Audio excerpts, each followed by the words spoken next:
Welcome to Clixed Off, brought to you by Lucky Dice Cafe out of Huntsville, Alabama. Check them out at LuckyDiceCafe.com. And now for your hosts, Daniel Powell, Jason Alvey, and Tylor Speeds.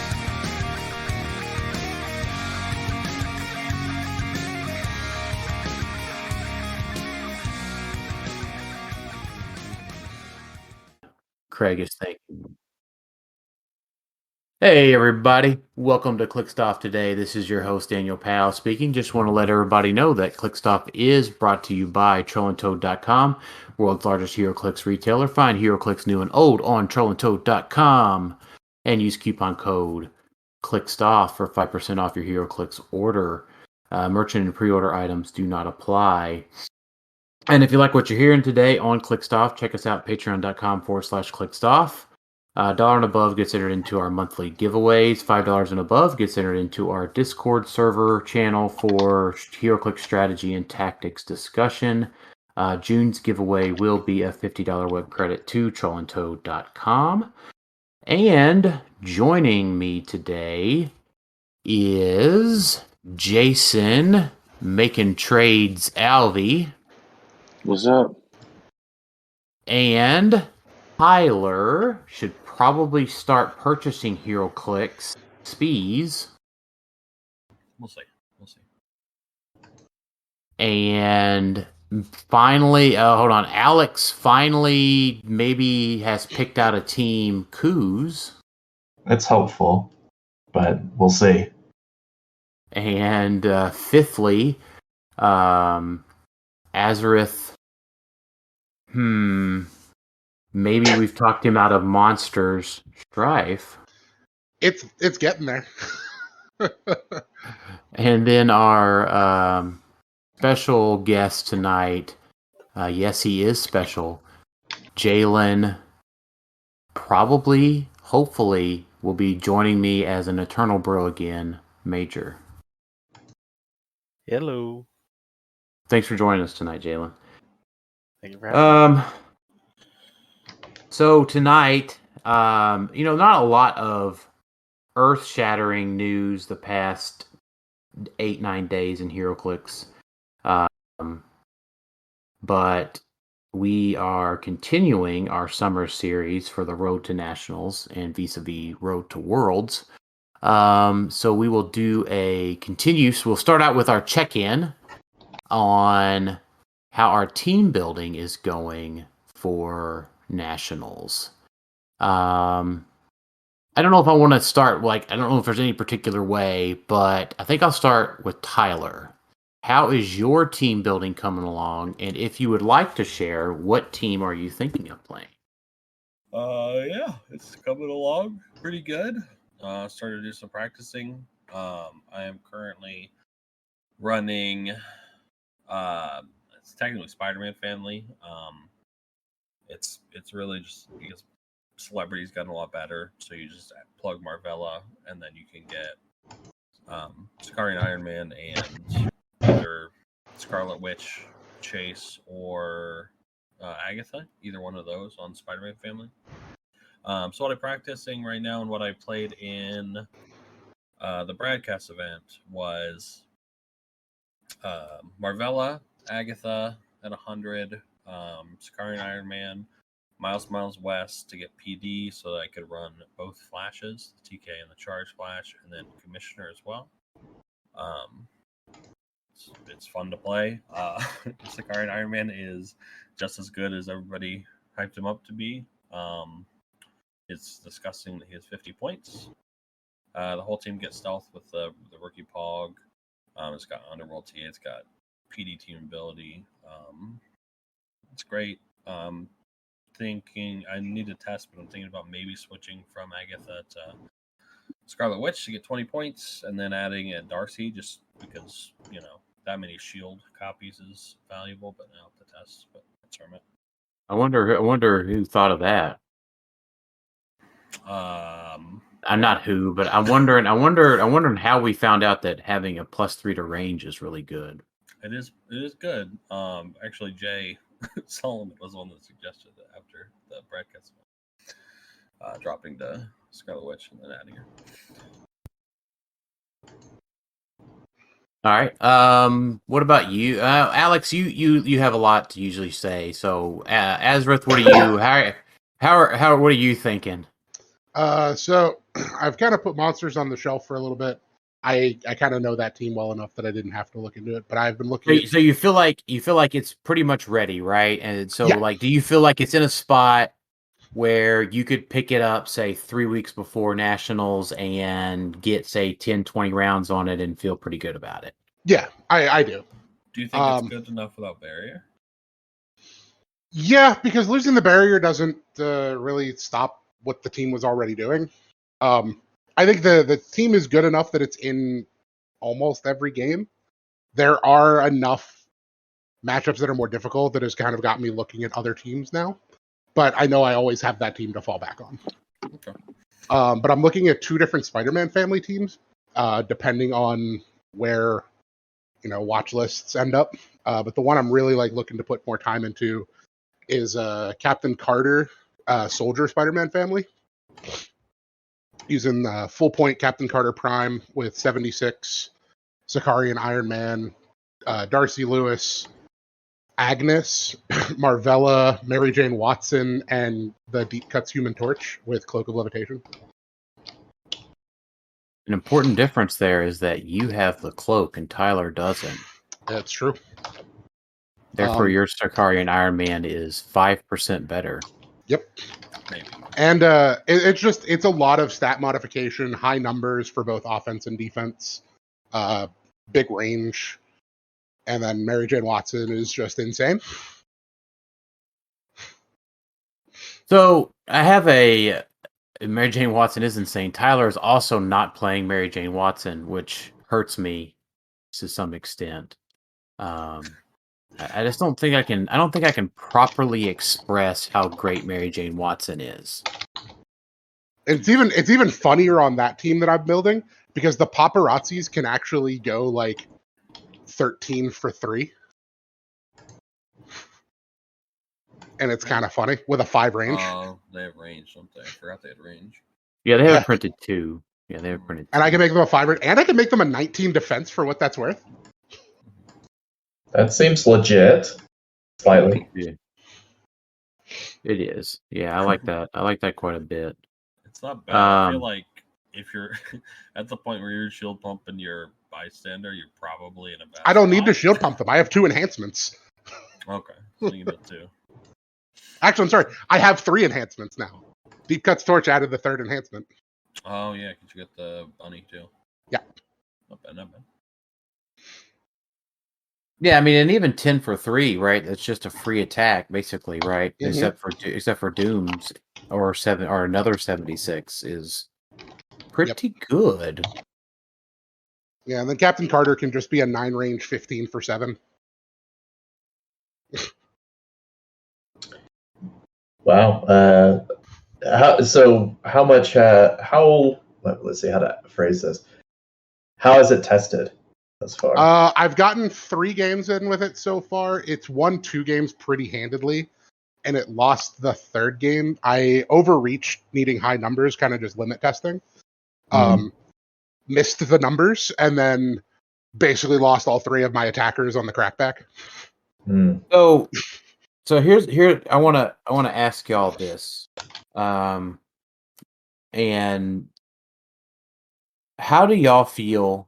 Like, how are you hedging your bets? And maybe this is just more testing, right? Or maybe the answer is that you're going to test more, which is fine. So Carter has a printed 12, right? Mm-hmm. Which that feels pretty good, but Saki's a printed 10. And Agatha and Switch are 11s. Are we looking at a defensive shell with? Yeah, I guess what what are y'all thoughts if you randomly run into a demon in armor?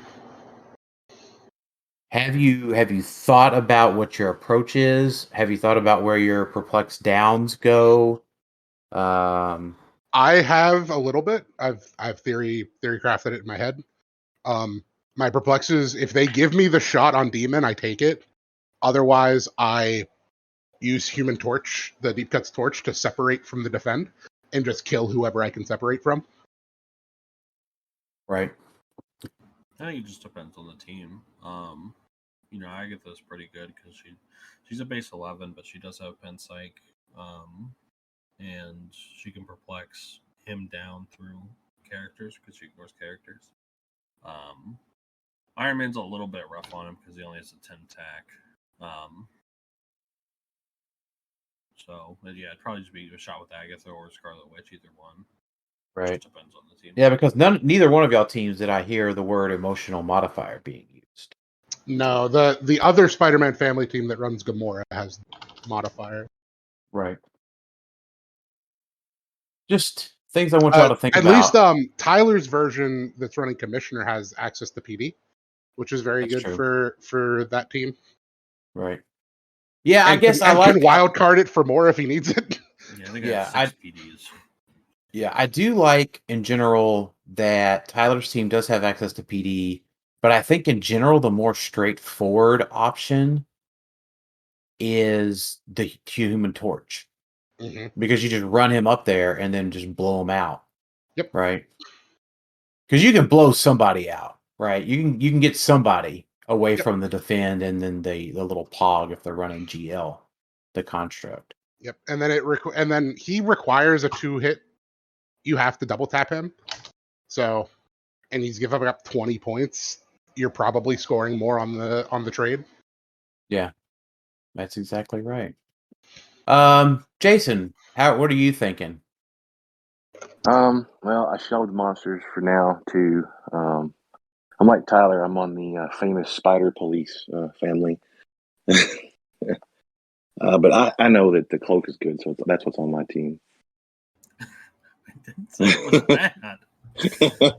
Well, I mean, you didn't say it, but your actions speak louder. You might have said that the cloak is good, but you have said it's not good for Sicari and Iron. I don't think I have. If I have, I've retracted that. I will say it's probably the best item on him. But it's either Sicari and Iron Man cloak, probably Human Torch for 20 points, or Sicari and Iron Man and Commissioner, and that's just like way better. Well, I have both. My team is Scarlet Witch, Iron Man, Miles, Double Flash, Cloak, and Deep Cuts Torch. You have the extra 25 points of going Switch instead of Agatha. Yeah, right now anyway. Well, it's from dropping Commissioner. I have Commissioner. Oh, what am I? I have Commissioner and Torch and a Cloak. Yeah, so when I was dropping down to Switch, I was adding Darcy, and you're I don't have Darcy. Yeah, Cloak and Torch. Okay. Yes. I don't know. Copying that many shield seems pretty good to me. It does. Cloak seems pretty good too. Yeah, I think putting the cloak's a big deal. So I think I will share real quick my backup version, since we're probably transitioning away from the witch spider witches. My particular version that I will probably look at, depending on watch list stuff, is going to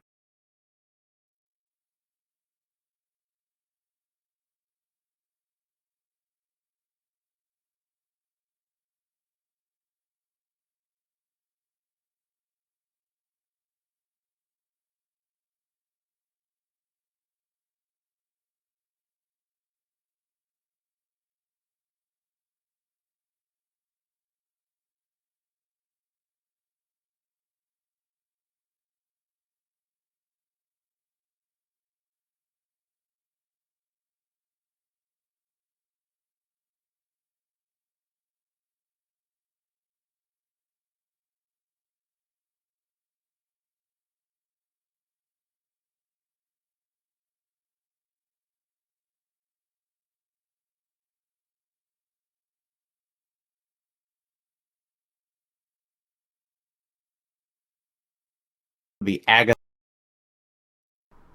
So in fun news, our recording bot missed like 7 minutes of recording. So between now and what you're going to pop in, Jaylen was talking about his team, testing different things. Sometimes it happens, so I'm reverting back to our old recording method for the rest of this particular podcast and for future ones. So I guess we'll have the lost 7 minutes that we'll never get back. But in lieu of that, have you joined the all-in-one marketplace to buy, sell, and discuss HeroClix with fellow players, collectors, and enthusiasts? Auxxit is a platform built to help users find great deals and even greater connection. Our HeroClix Community Marketplace was waiting for you. Check the link in bio to join. And also, they raised over $10,000 for charity on the platform last month for HeroClix for Huntington's. So with this abrupt break in, enjoy the rest of the recording. The lost 7 minutes are likely lost forever. Sorry about that, folks. Enjoy the rest of the show. Okay. All right, so Jaylen, you were saying, you like Sky Tyrant, you like Sicarian Iron Man, you like Thanos. Have you looked at what Joe Gutierrez's been running? I have not. So he's been doing the Sicarian Iron Man, Thanos, and Black Leopard with a 10-point Pog and the 10-point Sentinel Pog and Cloak and Fire? I think that sounds right. Sounds about right. Yep. Plus 3 warriors. So it's plus 3 warrior. You get the Black Leopard stuff. You get the Sicarian Iron Man. You get, the Black Leopard lowering. You get all the good stuff of Thanos. Am I crazy for thinking the Black Leopard could just be a better 50-point? Yes, you're not crazy. No. Better than what? Say that again, Az. There's just got to be another 50-point warrior that's better. Like, I would rather play T'Chaka too than play Leopard. Ooh. Because Leopard, every time I've played against Leopard, it's so easy to block his line of fire. For the attack, it can be. It's a little bit harder because he doesn't have that many figures, so it's hard to do like the pinch maneuver. But Black Leopard's no, because he wants to keep him near Thanos. He does, I agree, but Black Leopard's still really good. Lowering your attacks on the offensive side too is great. He's got, but Thanos and Sicarian Iron Man don't really need that. They don't. So they need that. It definitely helps. It's a defensive maneuver than it is offensive. And that's what I'm saying. Like the defensive Leopard, I've never had a problem getting down. So that's why I'm just biased in that regard because of that. That I just don't think he's very good. Well, I don't. Yeah, I get it, but it also brings leadership, right? So I mean, that's not for naught. And a perplex, right? But then the question is Black Leopard better than just having Destroyer on the sideline? That's true. And playing and Black Leopard just being like Sky Tyrant. Right. The problem with Sky Tyrant is you have no super TK. Well, that's fair. Yeah, you generally want to build around him a little bit more. He's not just best plug and play as Iron Man. Yeah. Did we all take a moment to be thankful that Iron Man is a unique? Yep. Can you imagine just needing to have 5 Iron Mans and 5 cloaks Nope. five cloaks on your team? Let's start with 15 light objects on the board. Ooh, boy, Sounds fun. Oh, it does not. I had 3 Iron Mans this week. I mean, I could have got there. I will say the biggest counter to Sicarian Iron Man by far is another Sicarian Iron Man.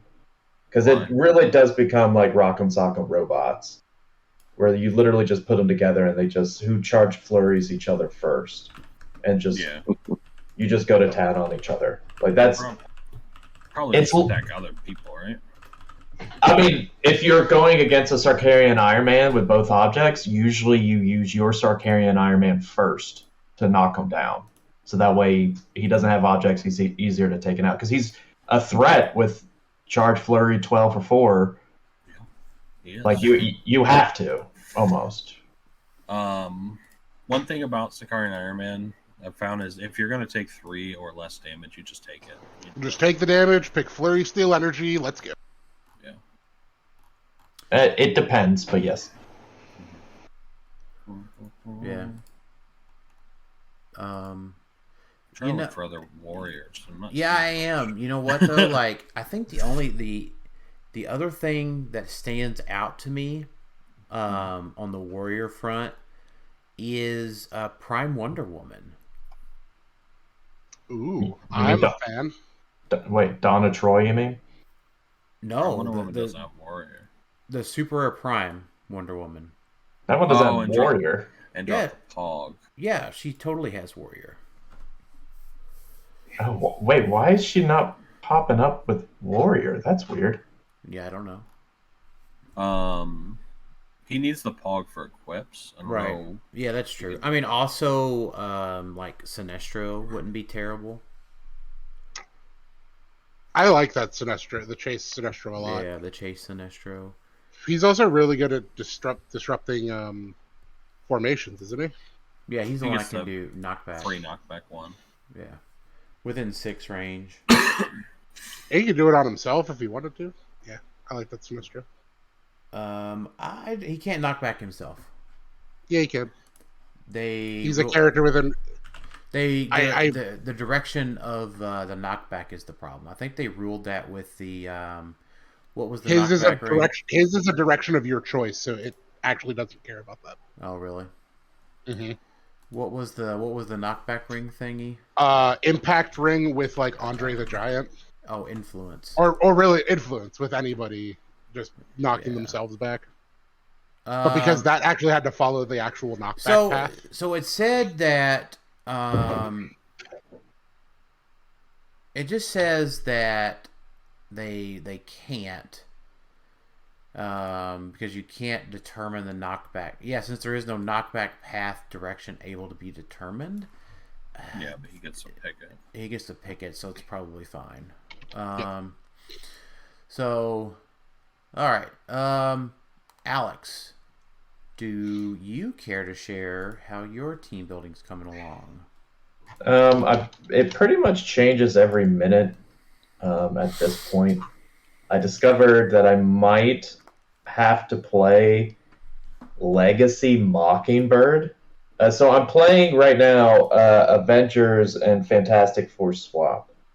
So it'll give me Scarlet Witch, Sicarian Iron Man, and then I'll have choices which usually result in like Franklin Richards, Lockjaw, Nathaniel Richards, maybe Valeria, a little bit of extra swap out, maybe a She-Hulk in there.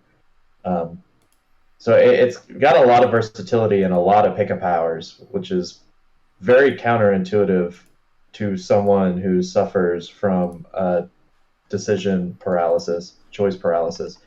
But right now, I think I came up with a solution, but it requires Legacy Mockingbird, which she's like the worst figure ever. Yeah. But it's because she's the only 20-point Avenger. But so the thing is I start with Doctor Strange LE to give Sicarian Iron Man Avengers Initiative, which has been pretty good both games that I've played. But I'm now testing to see if I could just drop that down to the play-at-home Spider-Man. That frees up 25 points, which may give me a little bit more wiggle room when it comes to swapping.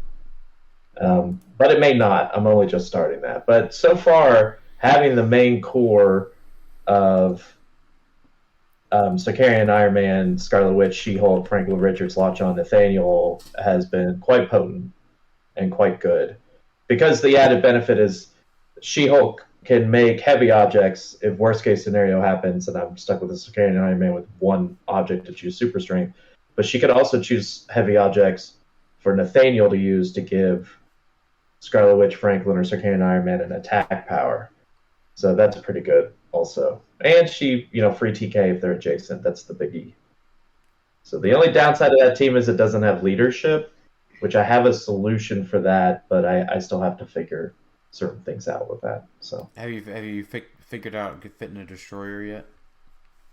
I don't know. I'm still sitting at like 8. I just went to 9, so full sideline, but I think I could take one out.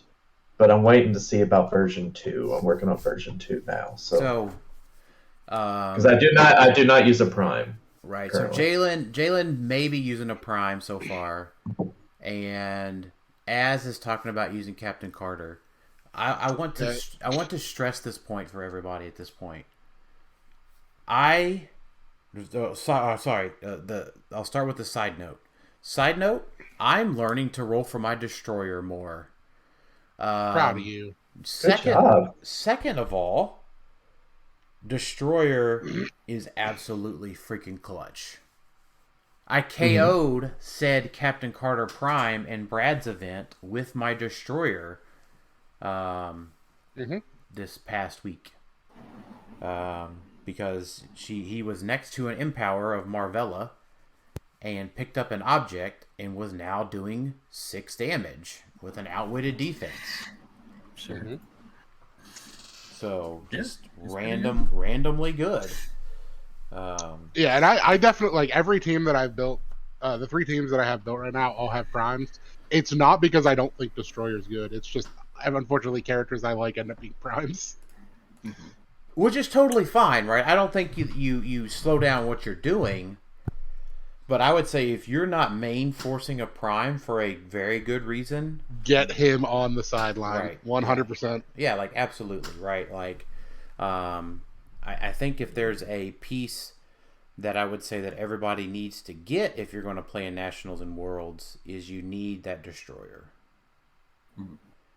Yeah, it's kind of dumb. And I would say very very succinctly, practice rolling for your destroyer now. Like the same is true for the other ones. What's his face? Scroll Spy is a big one. Make sure to roll for that, and Sentinels, make sure you got like 5 of those. But, yeah.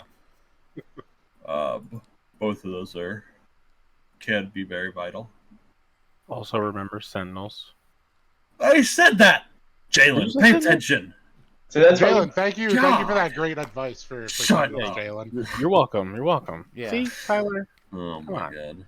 And once again, this is a clear reason why you just play a full sideline where you don't have to worry about that. No, but so I would say like obviously Scroll Spies, like obviously like She-Venom and Iron Man. If you're playing MJW, Mary Jane Watson, those are both super important as well. But they don't have the impact of Destroyer. Right. having a 11 attack 4 damage CCE piece show up in your opponent's starting area. With like 11 for Psyblast, 12 5 CCE, right? 10 range. Yeah. With a 19 impervious. Now, of note, he is. I think we should mention this. We should also mention this, right? I would say that's all the positives. The one big negative, he is susceptible to outwit. And I have watched Sicarian Iron Man kill himself a destroyer. Right, because one outwit, a charge flurry, if he's coming in, because remember, technically, destroyer's not optional, even though a lot of people are forgetting him. But 8 damage with no imperv can KO him from like click 3. Click 2, I think. No? 3. He's 10. 3. No. He dies on 11. No, he dies on. He dies on 11. He's 10 clicks long. Iron Man can do it if he comes in on click 3 or if you have an Empower. Or something. I was gonna say if he comes in on click 1, just have an Empower and he's dead. Yeah. Iron Man's going to be the biggest culprit for killing destroyers, and he's going to be everywhere. So since the power gem is gone. Right, and Tyrant could have done it before. With the power gem, but now that power gem is going away, I think that Saki Iron Man will be the biggest destroyer. Yeah, because he just Sky Tyrant has to work for it now. You actually have to have more empowers in place. Right. So that's if you're gonna play destroyer, make sure you count your opponent's actions and count their reach on where you put them. Right. Exactly. So Alex, anything else that you want to add about your team? I know we kind of cut you off there on the Destroyer. Oh, no, still work in progress, but hey, it's better than what I had before, so I'm pretty happy with the core. It's just figuring out the many, many pieces and, having 3 swaps on the team. Oh, it's a fun puzzle, but it'd be nice to have the puzzle solved. And then you got people like TJ Wheeler, who's playing a Dr. Thing, so I've got to come up with another alternative. Yeah. So then you're playing that Mockingbird. Yeah, I'm playing Mockingbird. Version 2 doesn't have her, but I haven't solved it yet. So Did I hear correctly, though, that you are playing the Cloak of Levitation with Sakari and Iron Man? Yes, I'm swapping someone out so it just falls casually into my starting area because I feel like... Let me ask you this. If you have the capabilities, are you stealing or destroy... Well, you can't destroy it, but are you stealing a Cloak of Levitation? I can answer that question. Yes. Definitely not from the starting area. I did. No, yeah, not from the starting area. Like for normal people... Oh, no, yeah, normal people. Yeah, normal people that are... It's 5 away... Yeah, and it's not on one of those maps where you can put it like 5 away, like corner maps where you can put it 5 away parallel, I actually the games that I played where my opponent was playing Sakari and Iron Man in the Cloak, I gave up my rookie to do it. I was willing to give up my rookie to do it. You moved over and just picked it up. I TK'd him up, ran up, picked it up, ended in stealth, said, "All right, I'm either dead." Kill a rookie? Well, I hit imperv on the one, and he didn't even attack him on. Because if I miss imperv on the monster team, there's a Surtur in their face. Sure, that's fair. It almost makes me want to play peasants again. Just have a little peasant running with a cloak. So, all right. Well, Alex, did you do that on purpose? Maybe. I am the king of segues, so yeah, you do pretty good at that. So, I'll have to see the segue. Yeah. So I practiced Thanos again on Friday. I forced myself to do what happens if Thanos gets errated to non-standard character, and I played the Cloak and the Latverian map bonus as my last 5 points. And the peasants, the one time I won map in the first round, and I went against a heavy object. So the greedy little peasants couldn't steal anything, but the peasants giving out the threat of being able to heal Thanos is really good. And the peasants, something that a lot of people forget about them. Yeah. So that was really good. And the other note would be, I may not just equip Thanos. Pharaoh with the cloak. I was watching your games. I'm like, this is dumb. Yeah. Yeah, so sidestep carry with 3, passenger 3, turns out is pretty good. Mm-hmm. And then when somebody comes up and outwits her speed power, having flight and sidestep with plasticity to carry Thanos away is pretty good. So in the finals of the Brad event, I played against Nate and the Vaulted Fantastic Four, and so I won map, which was really huge. But he's what, a +3 on you? Yeah, it's 5 to 8. So, but what I did find out is my team works as anticipated against the Fantastic Four, and that is Pharaoh can outpace the Fantastic Four long enough for me to score points and start to pick away at the team. Yeah, because they can't chase you down. Because they can't chase and attack. Thanos can chase or attack and then fall back. Attack and then fall back. And that ended up being so huge. Now, I get that if I didn't win map, I probably wouldn't have had the cloak on Pharaoh. So I really need to probably play that out.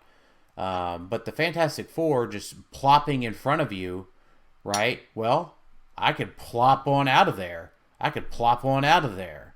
And all the while, Thanos didn't try to take an action to equip.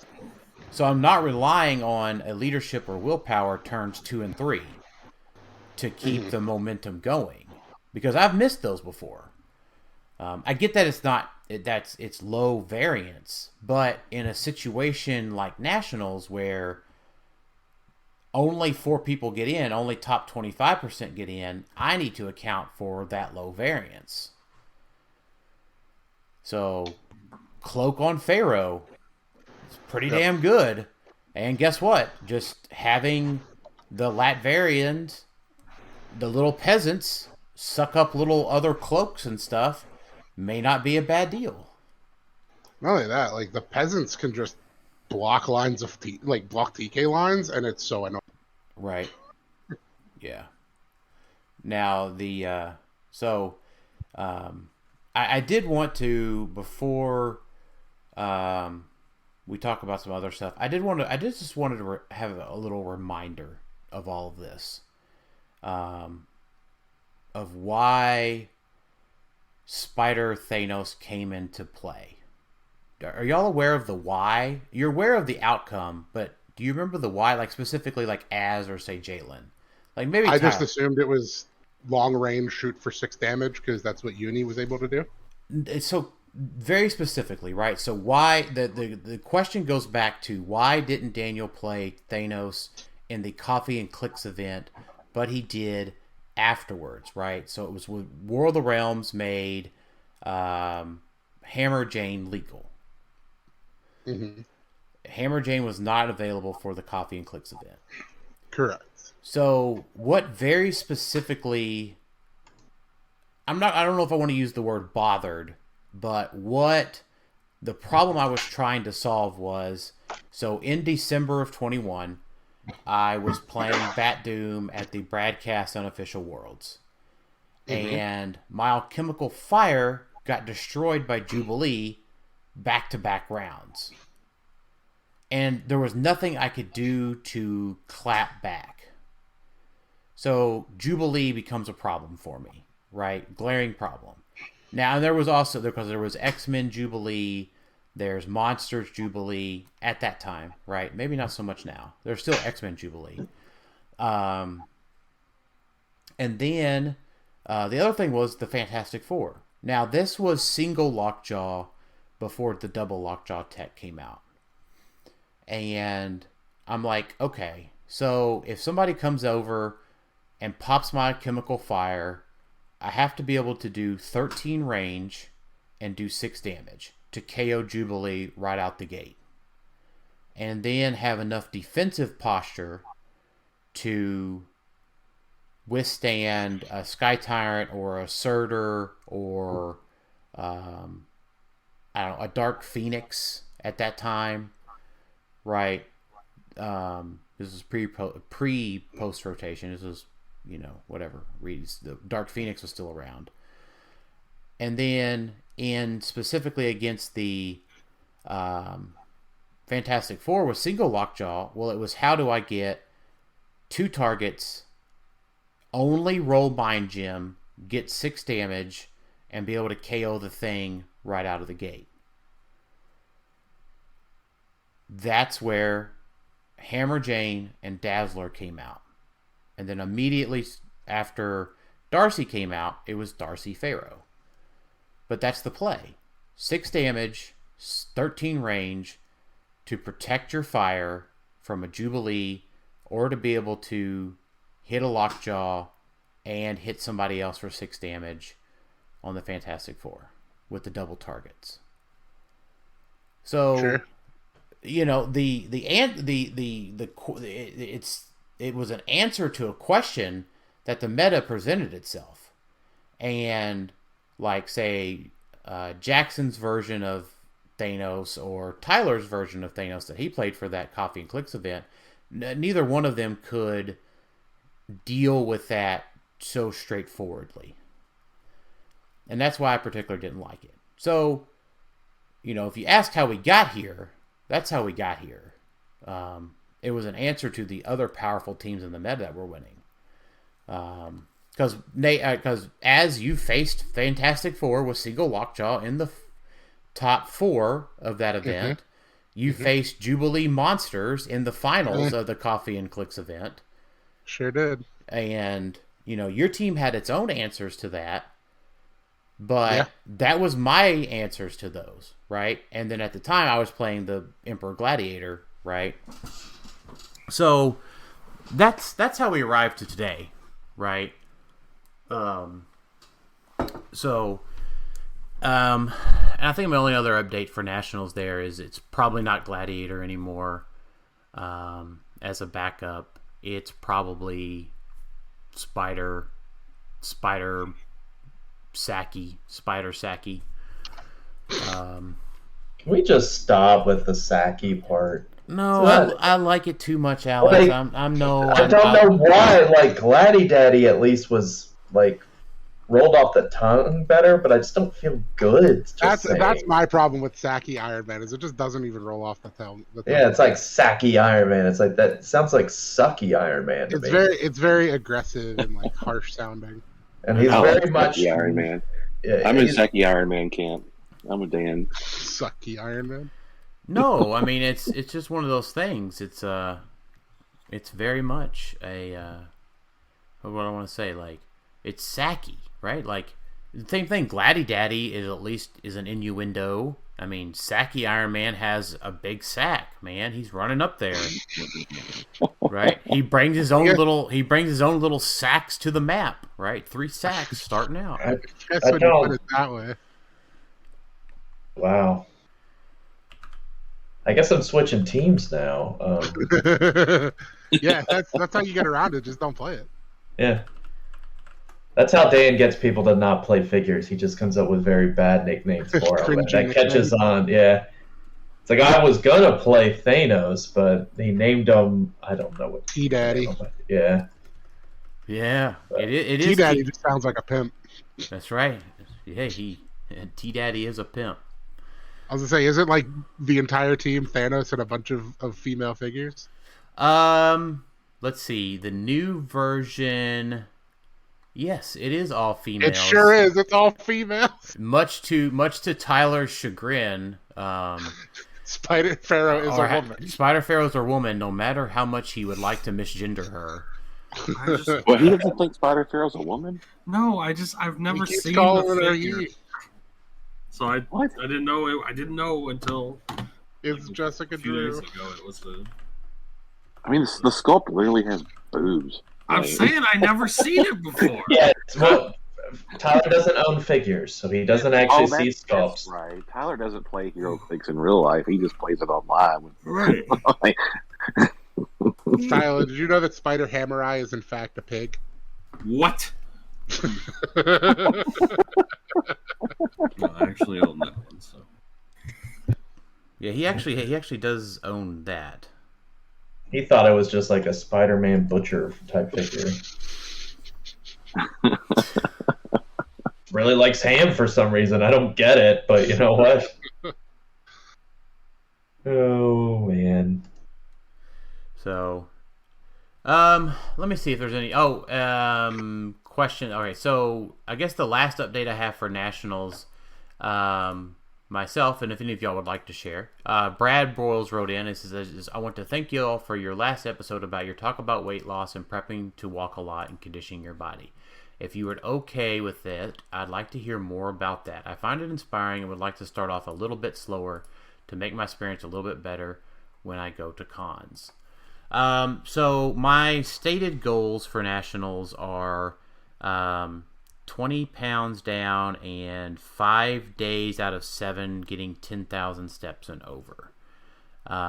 So for this week-ish, I have reached my step goal, but my weight loss has remained flat at this time. So I do plan on sharing updates, and I was planning on doing that either way, but I do appreciate Brad asking for that.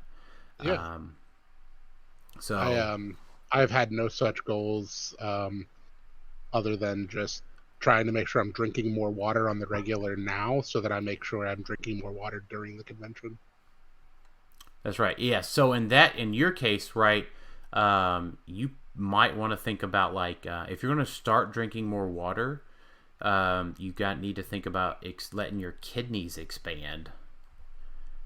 Your bladder too.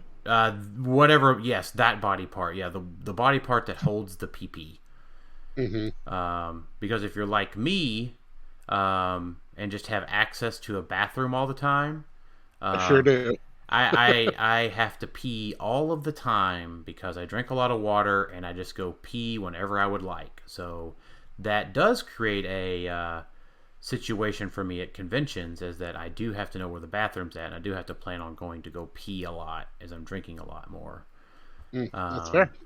So, but I'm not saying I'll keep that tip in mind. That is not medical advice. You do not want to like overdo it, but right. But yeah, maybe just don't go like a pee immediately because you feel the need. That will not expand your bladder capacity. So, but yeah, it's going pretty well so far. Yeah, glad to hear that. Are we? Did he want just general weight loss advice, or just probably convention prepping? Yeah. Yeah, just do a lot more protein. Because you might inevitably end up, we mentioned it on the last episode, or the episode where we talked about this stuff, where you're going to have to potentially bring your own snacks. And so protein bars are usually pretty decent as far as making you feel fuller, but also giving you the nutrients you need for quite a few hours. So... Yeah, one other piece of advice that I took when I was going to MagFest regularly, which is, another big convention, walking around and everything. If you're not going to get out and walk, stand up more. Get used to just being on your feet for long periods of time. Yeah, that's true. If you're stuck at your desk, right, try a standing desk type situation. Yep. If you're an office dweller. Yeah, I like that. Standing desk. I did used to utilize a standing desk more than I do now, but that's a good one. So, let's see. Let me look at the other questions here to see. That was a good question, Brad. Yeah, we'll definitely share with it some more. So, I think we could talk about swords. 10 of swords. Sweet. No, it's what? Whoa, no. It is X of swords. So, all right. So, Jaylen, is it 10 of swords or X of swords? Swords of X. Oh my god. Why is he here? Why did you have to make it worse, Jaylen? It's 10. What I'm give it to you. Oh my god. Swords of 10. Swords of 10. There you go. Final answer locked in. Swords. Yeah, 2 times 5 swords. So 10, go and give it to you. I guess I'm going to look it up. Like, I would say X of swords. I think it is supposed to be 10 of swords because it's supposed to be It's supposed to be powers of 10. No, wait a minute. So here's the thing. I want to read the Wikipedia real quick. No, it's not. So it's Powers of X. So it says. Powers of X is a sub-series. It's part of X of Swords. X of Swords literally does reference it's a play on words, or what is it, a portmanteau or whatever it's called. Wait a minute, no. So this is not right. All right, so here we go. This is Wikipedia.org. This is not the fan site. Point. This is not Iron Point. So it says X of Swords is a comic book crossover event which debuted in September 2020, being published by Marvel Comics. It is the next crossover event featured in Dawn of X, relaunch after the House of X and Powers of X event. X of Swords was followed by the Hellfire Gala event. So are you telling me it's not the House of X set, it's the House of 10? No, what I was trying to say before I was interrupted is that it's literally about 10 swords, because it was the 5 fighters of Krakoa and the 5 fighters of Araco. So like it is a double entendre. Maybe that's the word I was looking for. And down in the notes on the Wikipedia, it does say X of Swords is pronounced as EX, so X of Swords, because X-Men is pronounced EX. Yeah, it's also a play on, right, the tarot card deck has a 10 of Swords, right? So it's kind of that too. Then again, if you look up literally pronunciation of X of Swords, you have Polygon, Games Radar, Comic Book, comicbook.com says which is pronounced 10 of Swords. So I would be inclined to trust those than a Wikipedia page that can be edited. I don't trust comicbook.com. No, this is the Wikipedia page, Alex. This is not. Yeah, that anybody can edit. Like, most people can edit that. Look, it's an X-Men event. It's a fucking X, okay? I'm just saying Scott Porter pronounces it 10 of Swords, and I'm inclined to think he's more knowledgeable than Wikipedia. It's like this. Wolverine is weapon 10. It's not weapon. Yeah, it's weapon 10. Yeah, you can choose to name it whatever you want if you're the creator. That doesn't mean every X is a 10. They're saying in this instance, because there are 10 swords, 10 of Swords, and it's about tarot, like 10 of Swords. Cool. Aren't there actually 11 swords? I don't know. Anyway, X word. Yeah, I don't know. Swords. X of Sword. I don't know. So, anyways, well, for since Alex is currently outnumbered, we are going to call it X of Swords. It's fun to be wrong. X of S words. All right, so it's my favorite Celebrity Jeopardy with Sean. So we got 4 boosters, unboosted. We got 4 boosters unboosted. So just Urs. I'll pretend to know what that means. Right. So the first thing I want to speculate on, and I want to pull up the video here real quick. Let me pull it up. Give me a second. No, go ahead. Without looking, just say it. I want to hear it. All right. So no reference, just go. And there are 20 swords, by the way. Yeah, there's 20. So we see on Scott Porter's desk that there are figures on his desk that are not a part of I see. Of the set. So, and if I'm not mistaken, in the past there has been at least one legacy card figure sitting on his desk. Mm-hmm. So in the day 1 video, he has looks like, so there's a statue. So statues, there are a Cyclops. There's looks like a Pop Iceman, and then a Professor X wearing Cerebro. I think that's correct. That's Havoc. Havoc. Okay, got it. And then he's had Havoc on most of his like when he is in the studio. I've seen him bring that Havoc. Probably Iceman too. I wouldn't read too much into the statues. Right. Okay. Yeah, all right. Well, so I'm not. I'm just stating a fact. There's also a cup. Which may mean he pulls a cup card. Huh? Oh, okay. He already pulled a cup. There we go. The Queen of Cups. This is the path that we're going. There we go. So, but HeroClix figure wise, he has a Dark Phoenix Cyclops, one of the giant size X-Men Apocalypses, and then one of the giant size X-Men Sentinels on his desk, and a Master Mold for what it's worth. Man, give me Legacy Dark Phoenix Cyclops. Let's go. We might get it. Those all seem like very likely or reasonable candidates for legacy cards. Was that Apocalypse? That's not the Apocalypse that someone found in a dumpster. No, that's the convention. No, that was a con. That's the convention one. Okay. Now there were this two. Was some GSX. Yeah, there were 2 Apocalypses like that. One was out of the Super Booster. And then the other one was, I think, the Toys R Us. It's retail. Yeah, retail one. So we don't know which one it is.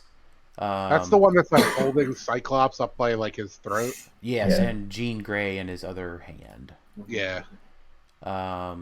So I don't know. those are pretty freaking cool figures. Like you Dark Phoenix and the Apocalypse, like that's awesome. If they did Dark Phoenix Cyclops Legacy card, that would blow my mind. Right. And then let's not forget like the Sentinel. That would be awesome as heck too, right? Like just, Dark Phoenix stuff retired, right?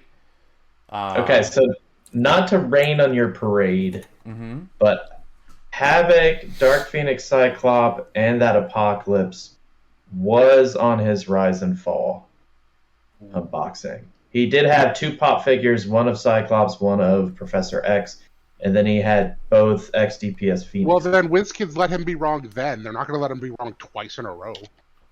Okay, let me go back to House of X now. Wait a minute. So Alex, wait, do you just instantly have to do the opposite of what I do just because? Because you're like the head top speculator, right? This is all speculation. I don't want the market of like Dark Phoenix Cyclops and everyone's running out there and buying them, because also in his House of X videos he had that Havoc statue, Apocalypse, and Dark Phoenix Cyclops. Well, then they're not going to let him be wrong a third time. All right, let's go back. XDPS. Are we getting Legacy cards this set? Is that confirmed? Yeah. We have Leech. Oh, yeah, true. Leech is an X of Swords. Yeah, we already, that one's already been confirmed and previewed, so. And it's already won a world championship if you listen to people.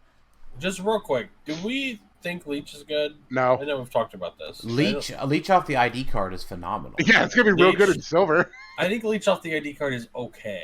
I don't think it's like super crazy, but it's definitely playable. It's not like as straightforward as calling out Captain Marvel and a Chewie, right? Right. It's definitely playable. But in modern, definitely finesse. Because he's cheap too. He's what, 25 points? 30. 20? 30? That's cheap for a Paladin. I don't think he's that good. Like in modern. I don't think he's playing. So, as you weren't on the show, right? When I was on Critical Clicks, do you want me to just give you the argument that with the explanation? No, I listened to it. You're just gonna mind control Leech and walk them into the middle of the squad. Right. Yeah, you just mind control Leech and walk him into the middle of the squad, right? Because for Leech to advance, he's not getting very far with his 5 movement. Right? Yeah, you have to carry him, and then when you carry him, the guy that carries him does have power. Right. So like there's options of where like Wes was saying, like Mr. Fantastic can carry him, and like he can't after the carry because Mr. Fantastic wouldn't have sidestep. Yep. So like he's always going to be adjacent to he's always going to be adjacent to something, right? You know what would be pretty good on Leech? Cloak of Levitation. Yeah. He's tiny. I was just thinking that. He's tiny. Oh, okay.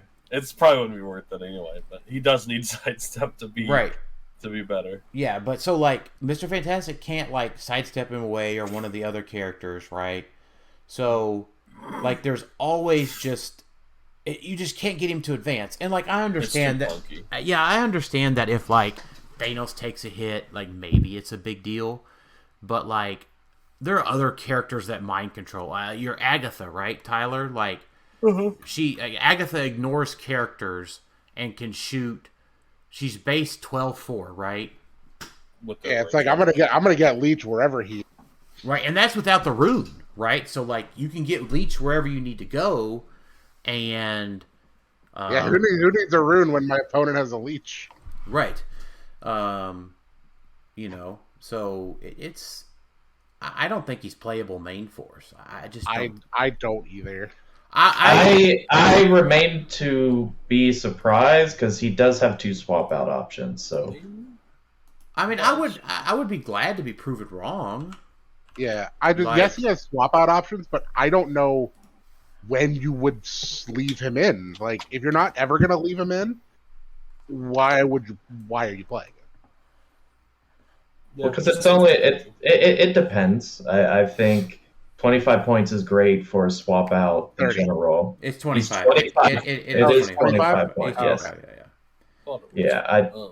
But he's on Fantastic Four and X-Men. So is it unlikely? Sure, but people have done crazier things like play Mockingbirds So maybe someone will find a combination that works. So with Venom Magneto. Alex, so Tylor interrupted us, and then you were like, "Oh no, we can't infer that what's his name has something on his desk. We can't even theorize about that because we're going to shit all over that. But no, we might play Leech because he's got swap out. Mm-hmm. You're just never going to leave him in.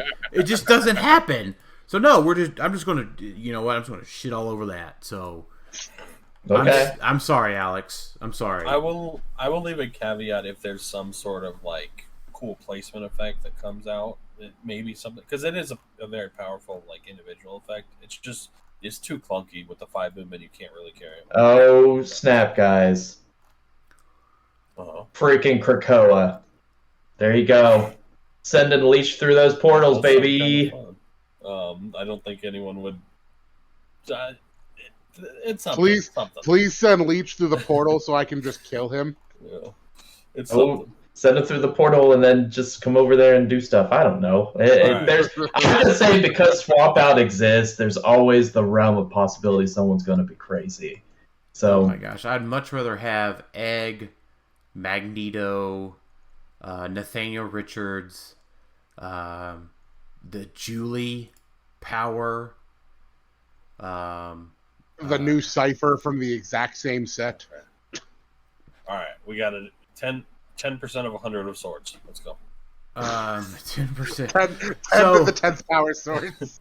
So, anyway, I guess we'll see if our speculation is right and Mr. Porter has a legacy card sitting on his desk this week, which I think did all show one. Yeah, I mean, if it was the Sentinel, that'd be cool as crap, dude. Another make him kind of generic. Which Sentinel was it? The Mark something. Oh, the one that has attack defense one. No. That's the Captain America Sentinel. I think he is showing the Mark II. Yeah, it's the Mark II, but you don't know which one it is because there were 2 Mark IIs. What's the first one? It was the first big HeroClix. From that's the Sentinel Mark I. I love that piece. The sculpt on that is so cool. I remember when I first started playing HeroClix, and it was the first big figure, and I saw it. It was awesome. I want a legacy card of that. Yeah. No, I'm with you. But he's showing the Mark II on his desk. So that's G01 and G0. Yeah, and then G08. So I don't know. I think it'd be cool. Obviously, we're just speculating here. Because he did have something on his desk, right? Well, what was the one he had something on his desk? I don't know. He was like, I've been showing it all along on my desk. This is weird. I pulled up eBay, and it says that all of these Sentinels have been bought out by a D. Powell. This is weird. I don't know what's going on here.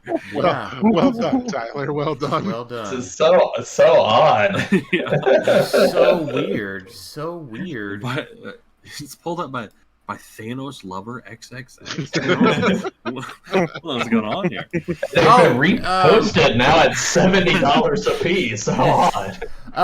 It was War of the Realms. I went back and looked. War of the Realms. He had the chariot on his desk. Oh, okay. So, not me just imagining it. It actually did happen.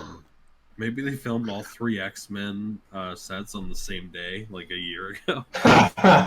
No, I can confirm that's not true. Okay. Yeah, no, he said in the first video he filmed it on June 3rd. Yeah, he has no idea when he gets the stuff. They send it to him, and he just records it. And if it's gonna be like the Mighty Chariot legacy card was when he had it on his desk, I hope he doesn't have these ones because the Mighty Chariot is so bad. Right. It was. Well, and then it'll instantly make for a run on every figure he has on his desk from here in the future. From here on out, right? First day, whatever is on his desk gets bought out immediately. Our podcast just turns into conspiracy clicks. Conspiracy off. So I was going to see. So was Ymir? Does Ymir hold the club, or does he? Yes. I can't see. I Oh yeah, believe he had Ymir on his desk too. Oh, okay. He was all ready for War of the Realms. Yeah. Okay. So. But again, these same figures have been on his desk the last 3 X-Men sets. So.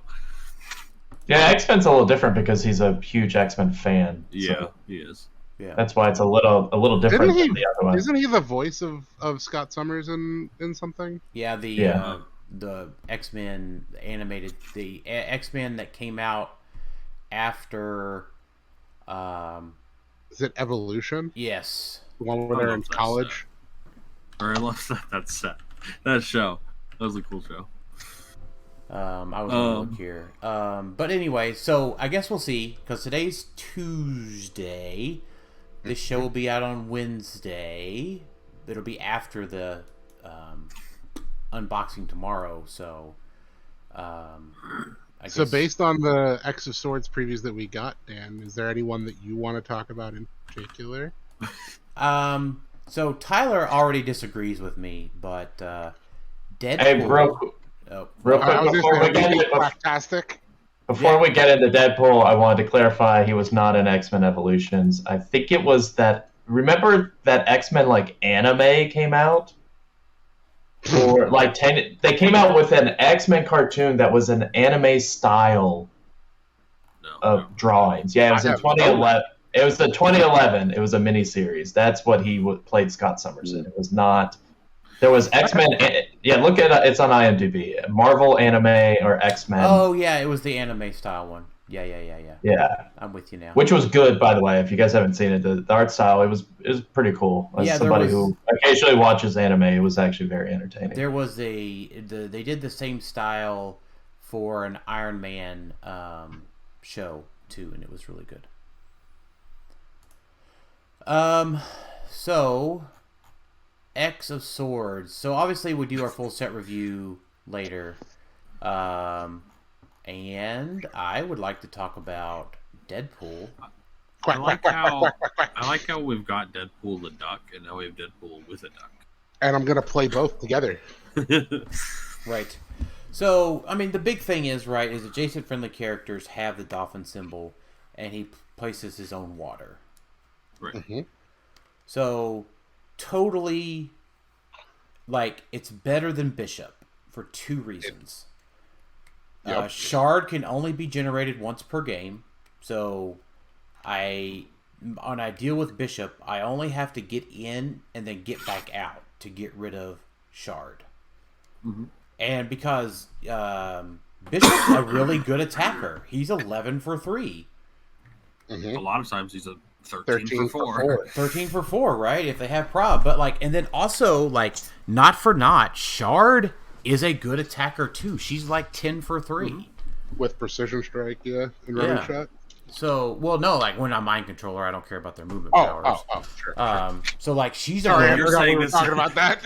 You're saying this is a negative, is what you're saying. Right, it's a negative that they're really good attackers, right? Because I can juicy juice use them once.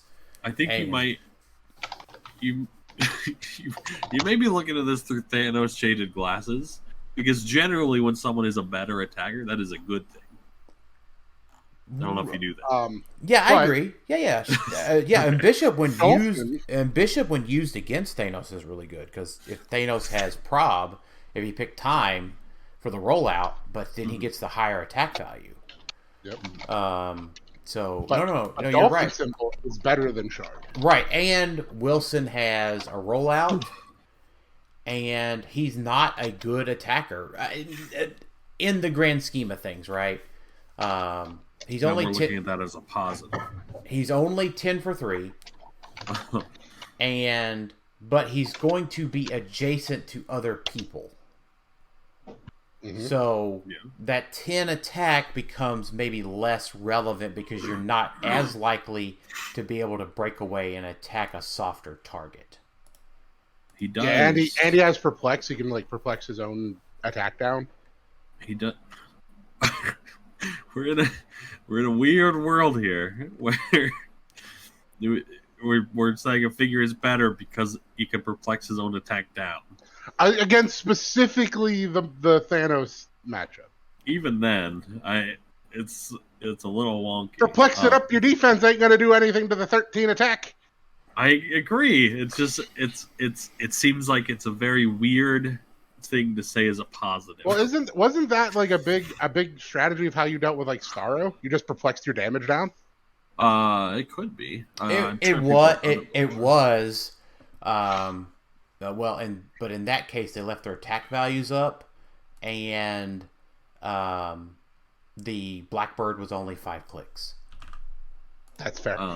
So that was the big deal with Starro versus the Blackbird. As a reminder, I built Starro to fight the Blackbird.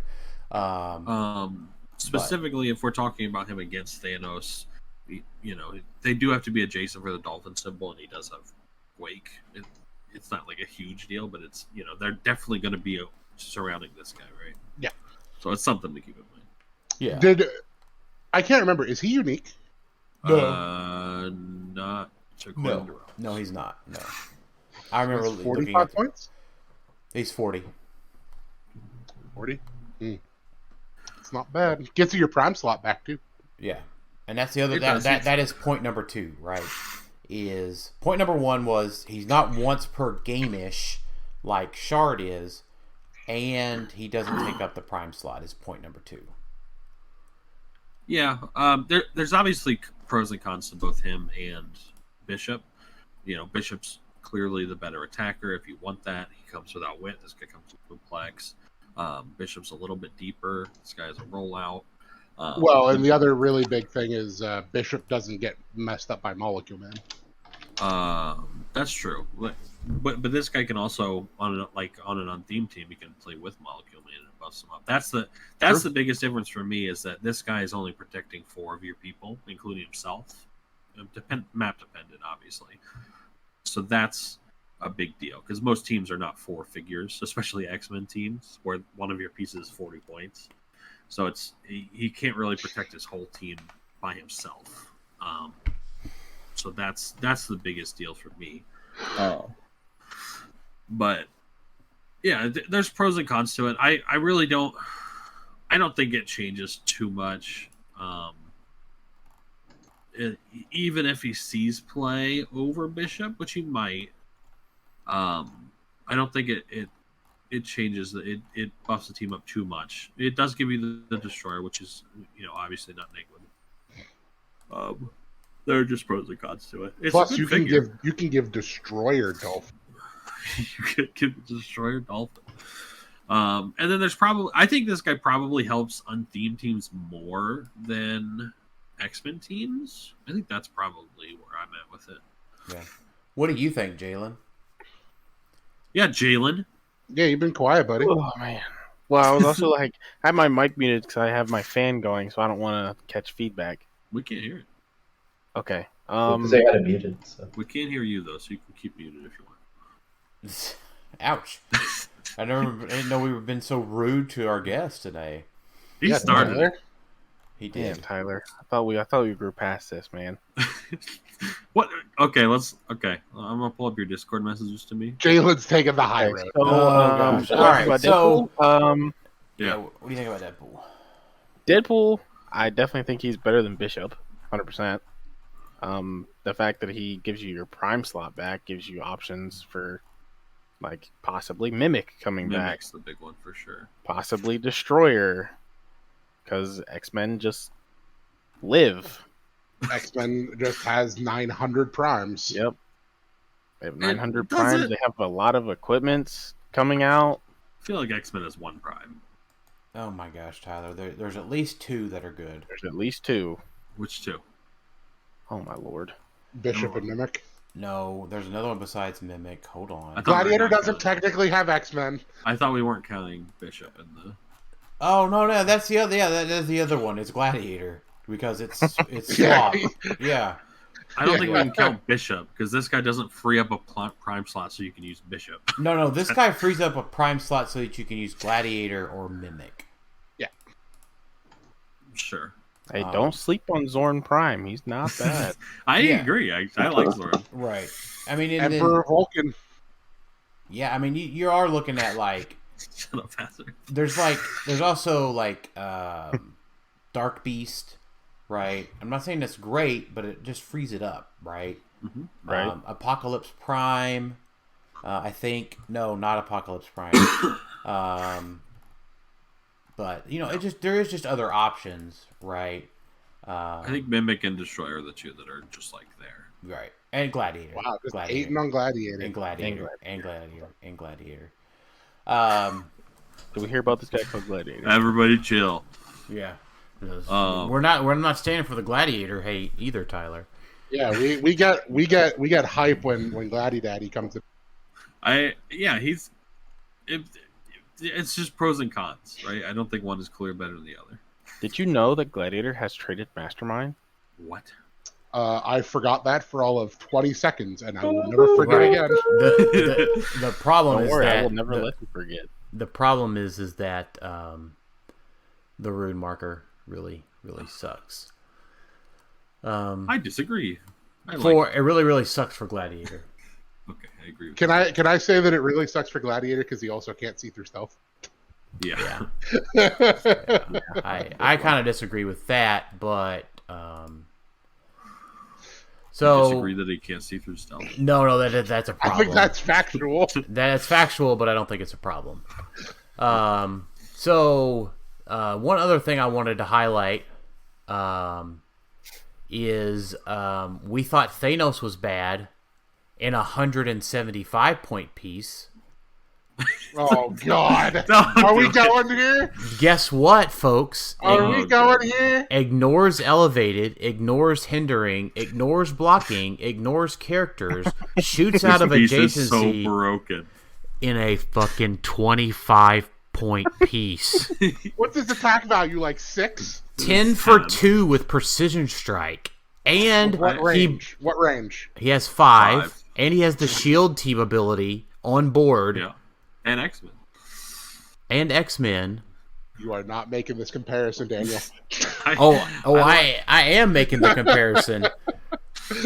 Because if that's the big deal, Thanos is so bad because he can ignore all this terrain.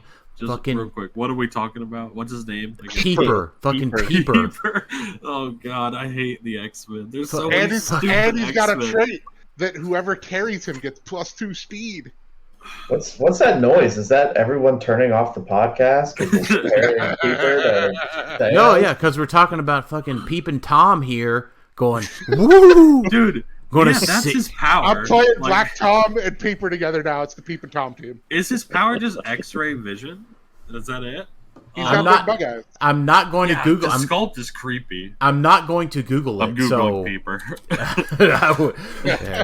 No. All right, so I can work very hard to get Peeper to a 13 for 5 with a 5 range, with an 8 range. I can work real hard for that. You don't have to. When you Google Peeper X-Men. It's Peter Quinn X-Men. Try that. Okay. I actually like this guy. Not really. The improved targeting seems almost completely irrelevant. I like it for the trait. Yeah, the empower. Like you carry this guy with flash or something like that. Yeah, I like it for the +2 speed. Oh, okay. This is a fun one. So Peter Quinn was recruited by Magneto. Oh, sorry, it's loading. To be a part of his new Brotherhood of Evil Mutants. He took the name Peeper and joined Slither, Shocker, Lifter, and Burner. Oh, God. Magneto, what did you do? Jason, have you read this comic? I had never heard of this guy before today. Look at he just looks really weird. He has enlarged eyes, telescopic vision, microscopic vision, X-ray vision, and optic blasts. Right. If this was Magneto's doing, right. So, and I would say just in the back of your mind, right? Like, Liar Ring just retired. Thank God. So for 30 points, you can have 10 range, ignores everything, mind control, and Silver Age. Good. That is true. With a 10, now I'd say it's a 10 attack, but it is precision strike. But I mean, how many 16 defenses do we have out there? Not a lot. I mean, 17s, right? That's only a 7. You know what I really would want to find a way to give to that figure? The police team. Yeah. Yeah. But he does have shield team ability and X-Men. He is a whopping 3 clicks. But if the type of targeting is everyone's complaint, point your hate at Peeper as well. Scream for errata for Peeper. Scream at the top of your lungs. Make memes. I'll do that as soon as I wake up tomorrow. There's gonna be a meme about watchless Peeper. Yeah. You better be made a non-standard character. Yep. Yeah. Can't equip him. Oh God.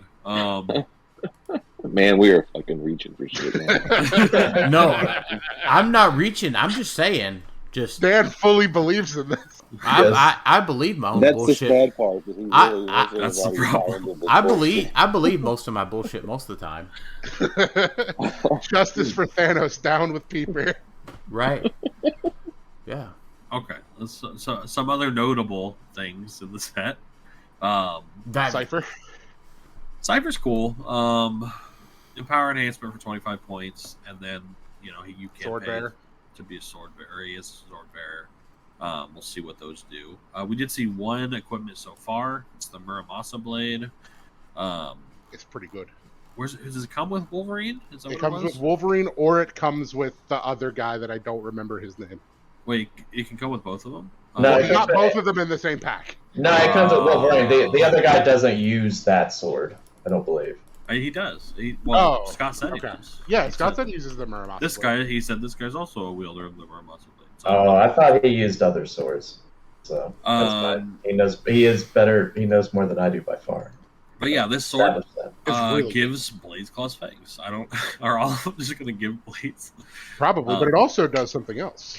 Yeah, so it's 10 points, it gives Blades, and then on a 1 through 3 on your Blades roll, if you roll a 1 through 3, the character that you hit can't use defense powers, right? All defense powers until your next turn. Is that right? Yeah. I think so. That sword's really good. Yeah, so you roll you roll Blades obviously before they take damage. So if you roll a 1 through 3, they're not going to be able to use invincible or whatever. I think if you have the Muramasa blade, you just roll Blades every time. Yeah, there's no reason not to. Yeah, and like if you I think the have only a 4 damage, I think the only thing that feels bad is if you roll a 4. Well, if you roll a 4, you're still getting probably at least 2. If you roll a 4, you deal 4 damage. That's great. You're getting at least 2 damage. Like it probably feels the worst, but it's still 4. It's still 4 damage. It's a little expensive, right, for 10 points, but not when it's 5 points. Sure, the effect is really good. My thought, just right off the bat, was put it on someone like Flash, right? Would be a good option. Or like Sky Tyrant. Yeah, it's alright for Sky Tyrant, I guess. Well, it's specifically it's good for Sky Tyrant because he has exploit. Yeah. So one through better with characters without exploit. 1 through 3, he gets full damage. 4, 5, 6, he gets full damage. Yeah. So I would like to add that I have an apology to issue to WizKids. Oh God. I think I finally appreciate their design philosophy behind Wolverines. Finally. Okay. So we got the rare Wolverine. In this one. So this one has returning from hell over and over again. When Wolverine would be KO'd by an opposing effect, instead don't stop turning the dial and keep turning it for damage taken up to click 12. Then place him on his card. At the beginning of your turn, if Wolverine is on his card, heal him to click 1. Heal him 1 click. If click 5 is revealed, your opponent places him within 4 squares of a friendly character. If no other friendly characters are on the map that share a keyword with Wolverine while he is... Shit, hold on, am I reading that right? This is a bad typing of this. If no other friendly characters on the map share a keyword with Wolverine while he is on his card, KO him. protected pulse wave. So that to me really shows Wolverine's like healing capabilities. Instead of just giving him regen all the time. That's right. Yeah, because like whenever he's like optic, I don't know, like burnt really bad, right? Like he has to sit in the corner and like heal, right? Like he has to like sound effect, yeah. And I always so hold on real quick. I got one more little point to add there, and then we can talk about this rare a little bit more. So the Wolverine, the hunting seeking one, the super rare from what was it, Empire or War of the Realms? Yep. Empire. The one that shouldn't exist. Right. But that to me is very indicative of you don't see Wolverine until Wolverine wants you to see him. Yeah, because he's a 5-foot Canadian. Right. And he's very stealthy. He's, very much, animalistic. And I think he's really good. I think this would be a joke to that Wolverine, except for the way he's played now. It's as if he can't do anything. That's right. Yeah. So, I think that either option, I think both Wolverines actually come in and hit the mark as far as the besides charge and blades and exploit parts of Wolverine. Yeah. I think that encompasses more of the character in game design than they have previously been able to do. Cool. So I was pretty harsh on them a few months ago about give me something more other than charge and blades. They did a little bit, and they did, and I'm pretty pleased with it. What were you going to say, Tylor? I was just going to say my idea for a Wolverine was sort of similar to this, but instead of after the first 5, you just make him like 12 clicks long, but then every other click is a 0,0,0,0 click, and so that they have to he's basically dead, but he's going to come back, so you can either keep punching him, for 7 damage if you want to waste attacks on him, or he'll come back eventually. So it's similar to that. So am I understanding his trait correctly? He does not come back he doesn't come back to the map on the opponent's force. It's still on your force, right? Yeah, they bring him back in a square within 4 of a friendly character to you. But they get to pick the square. But it's friendly to you, yeah. Okay. That'd be crazy. That'd be weird if he could. That's what I was like, man, does he just keep bouncing back and forth? Like, that'd be crazy. Yeah, and then we also got 2 danger rooms. We got Mystique, who might be one is really good, the best tie-up piece we have ever got. So hold on, I want to just go ahead and give credit here. Louis Reyes asked, first 2 constructs previewed feel like a disappointment. Any predictions for remaining? You know what I thought? I just want to go ahead and share my funny thought here. I was like, this is not a DC set. There's no constructs in here. That's what I thought too. I'm like, did we get previews for the Green Lantern I also construct? thought that. But no, he means the Danger Room constructs. I think Mystique is really good. Sebastian Shaw's not. What? All right, so let's talk about Mystique, right? So basically, if you picture the perfect tie-up piece in your mind, she has all of those powers.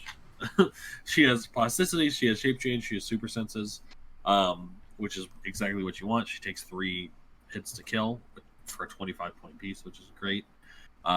She only does 1 damage like the other constructs because she has 11 attack precision strike. So that's, she's doing the 1 damage. She's a great tie-up piece. It's just whether, tie-up pieces are worth it, right? Right. Because we've had Monica Rambeau. Nobody used her. Obviously, she requires a power action to do her super special thing. Right. I tried it. She doesn't work. Yeah, it's hard. I think Mystique's better than her. Yeah. I just don't know if it's worth the 25 points. His points are real tight right now. It'll be really good for robots again to have good danger.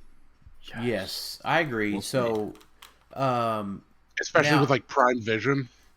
Now, I did notice here that y'all said Sebastian Shaw sucks, and he kind of does, right? Because he's ignorable. I was like, wait, was I wrong on that? No, but he's ignorable. But he does bring Underworld and enhancement to robots. That's true. So that's not for nothing, right? And then if you equip him, I know that's more of an investment, but like I'm thinking Carnage symbiote on this guy. I forget how many points is he? 30. And his last, if you can get into that last click, if you can get him to his last click and get rid of the arrow token, right? And make him online. So generally, dials like this are never good because in competitive HeroClix, you always want your front loaded because that's the click they're going to be on the most.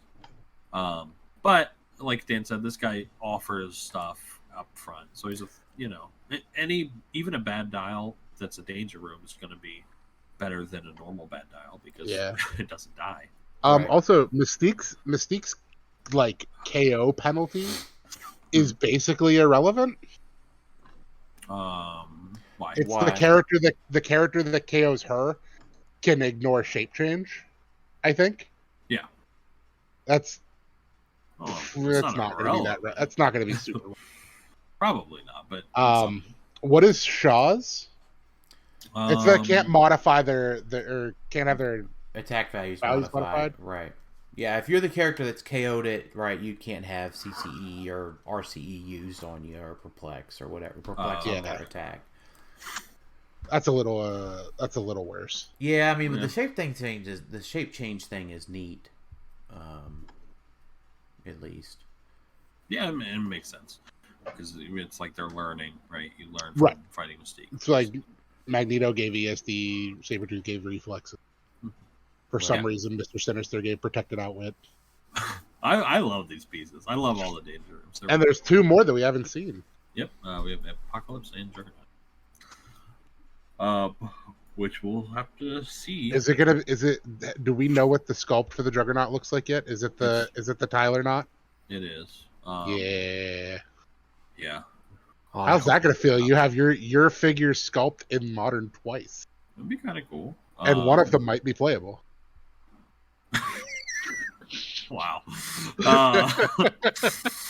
I would remind everybody that Tylor Knot is very playable. Tylor just refuses to play Tylor Knot. It's debatable. Tylor, hold on. Wait a minute. What would it take to get you to play Juggernaut main force at Nats? I probably wouldn't. Give me the prizing that I would lose. Him leaving all his figures and maps at home. Yeah. You own one, right, Tyler? Yeah, they sent me one.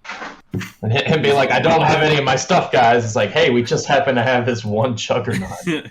That's all you can play. And everything else that conveniently goes with him. How odd. Yeah. Is there any other pieces anybody liked from the preview so far? I also think the 25-point magic is pretty good. Crazy good.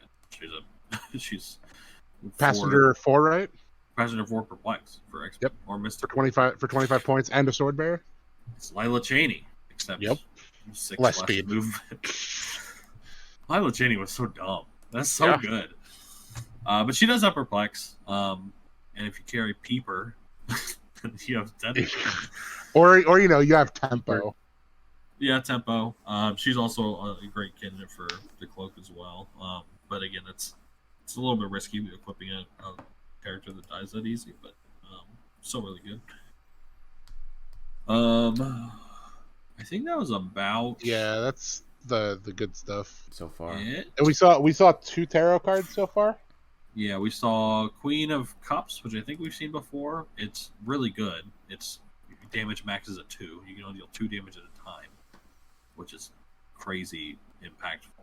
Whether it's good or bad for you remains to be seen. And then we got, I can't remember which one it was, like 9 of Swords or something, but it's the Flurry one. If you use Flurry and you miss either one or both of the attacks, you get to make a free close attack after it resolves.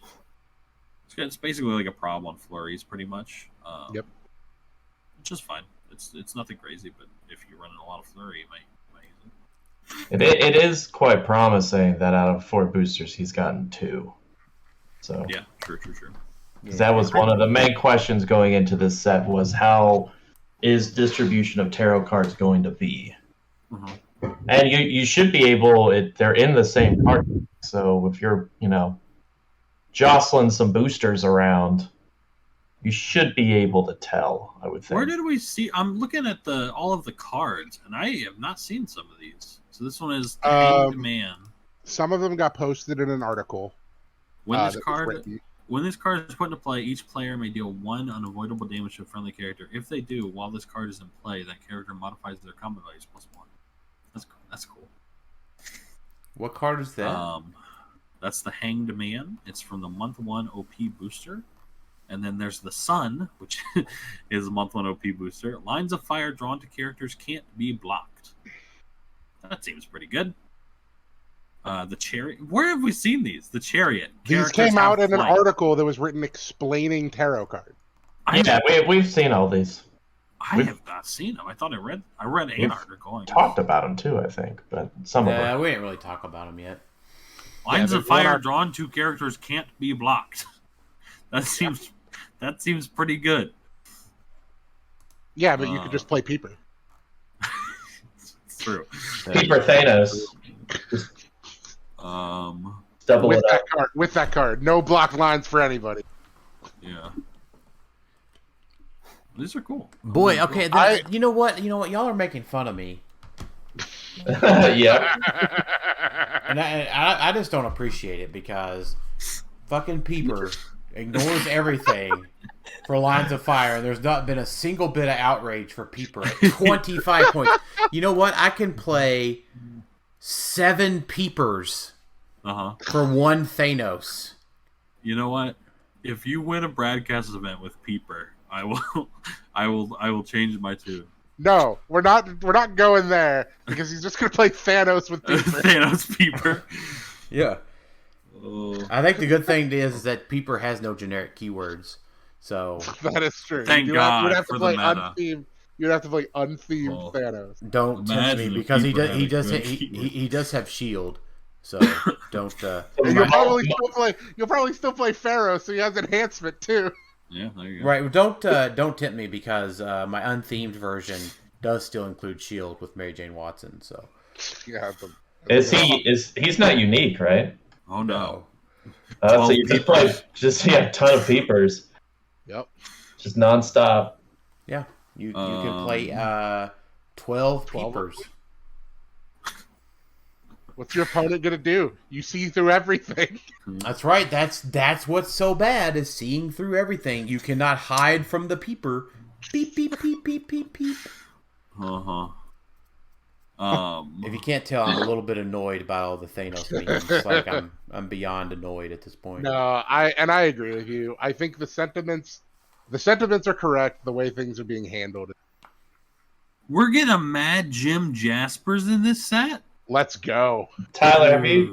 Are you like, what's going on, man? I'm reading this article. Also, I'm like super excited for tarot. I am too.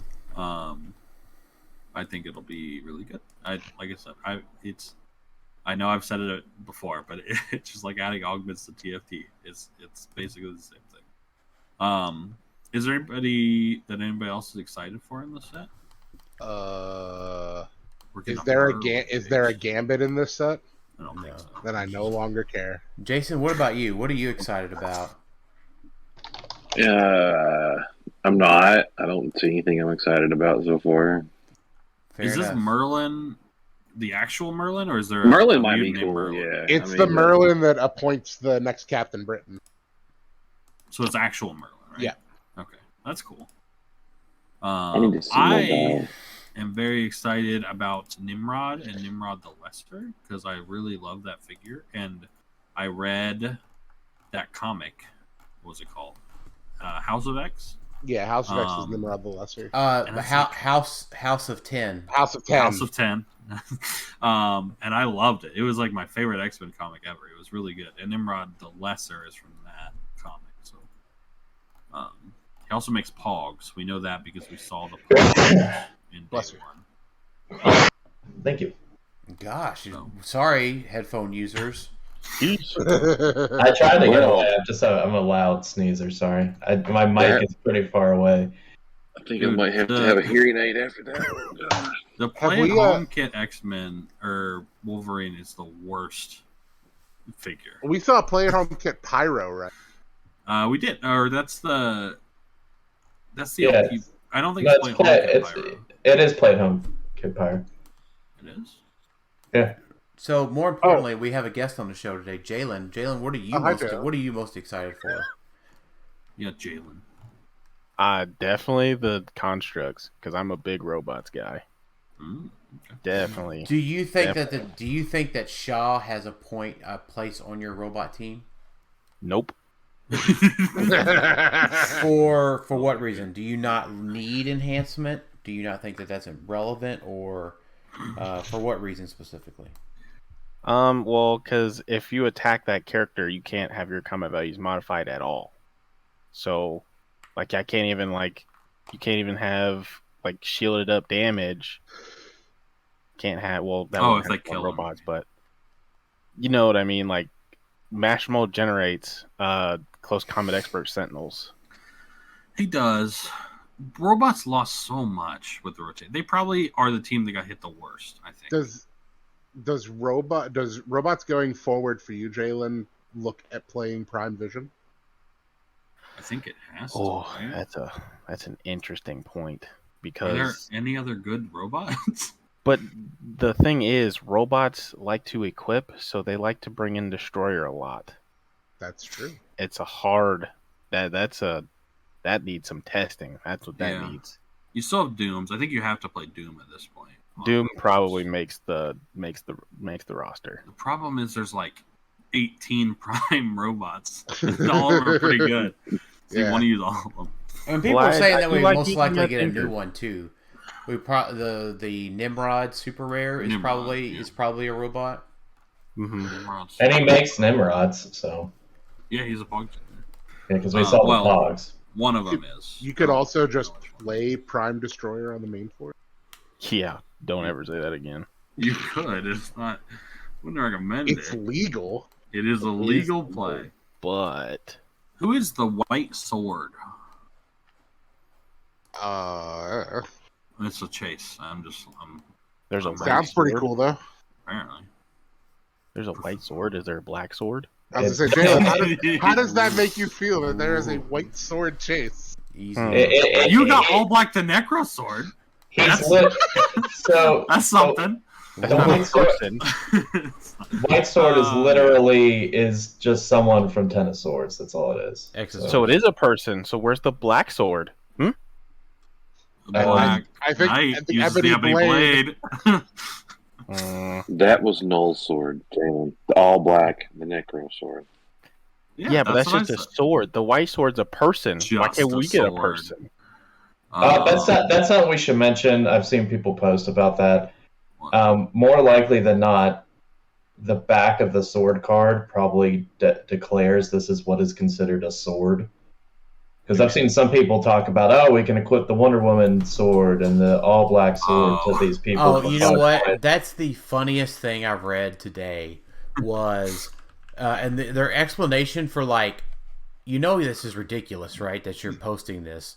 And then someone said in their comment, the guy that posted, I think, said, "What would HeroClix be if it wasn't for speculation?"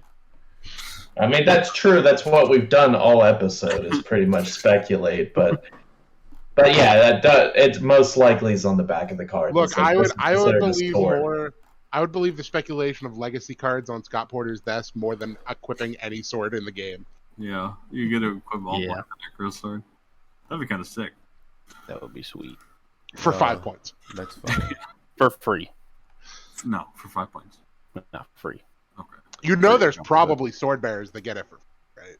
Mm-hmm. I don't think so. It seems like it's a shared trade. Maybe the chases. The chases may. Which I think maybe Scott. Maybe Scott. We can get. Maybe Scott can post a picture of the back of the. I mean, I assume they're gonna be plenty. I need to read this comic because I don't know any of these. Because if you think of a brick of Disney Plus. How many objects did you typically get out of one brick? I don't know. I have not bought any. Because I don't remember. It's at least, I think it's at least 2 is what I got. And there's more objects in this set than there is in the, because there's what, 10 or 11? We're getting another Darwin.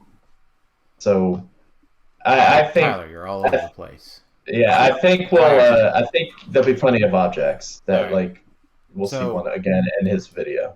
All right, so let's speculate for another day. Jason, final thoughts. Oh, jeez. I don't know. I'm glad X of Swords is not going to be legal for Gen Con. Yeah. I don't know. Yeah, so we can just concentrate on building our teams with what we have now. Yeah, that's a good point, Jason. Other people were talking about that because he mentioned it's coming out at the beginning of August. Don't forget that the set has a week. You have to wait a week. Like right now, Disney Plus, well, by the time this is out, it'll be legal, but you have to wait a week before it's legal. So it comes out a couple days before Gen Con. It comes out the day of Gen Con starting, which is that Wednesday. Right. Do we know when the other one is? The storyline will be after. It'll be sometime after Gen Con, I believe. Okay. And that's the monthly, right? Correct. Yeah, it's like 3-month event, right? Mm-hmm. Yep. That has entirely different figures, right? Yes. And then explain, and I guess Scott hadn't thought about this when he was recording because he kept talking about all these figures. He's like, I'm surprised this is in here. Like, this isn't X of Swords. And in my head, I'm like, it's probably because they have 2 sets of X-Men in this. So they're like, we've got to throw extra people in here because we already have 2 Gorgons. So we don't need, like, another one in the OP kit because those are OP set because those are all different figures than the ones in this set. I love Deadpool's flavor text on his Perplex. It's like I wasn't even an X of Sword. All of us. Oh, that's so funny. Well, Jaylen, you've been on your first Clixed Off podcast. What are your final thoughts? And your last. Wow. Well, that's right. You know what? Jaylen does have to be last. Sorry. You forget that I asked you that question. Alex, final thoughts? It's 10 of Swords. You guys are wrong. Azra, final thoughts? After that comment, can we trade Alex and Tylor for Jaylen? What did I do? Oh man. I'm not in a. We don't trade lives here, Azra. I'm with Jason though. I'm glad that X isn't going to be legal for Nets. Right. Tylor, final thoughts? This is shaping up to be a pretty cool set. There's a lot of figures I'm looking forward to. The ones we've seen are pretty cool. Probably going to be pretty meta defining. Well, obviously with tarot cards, it's going to be very meta defining. But yeah, I'm excited for it.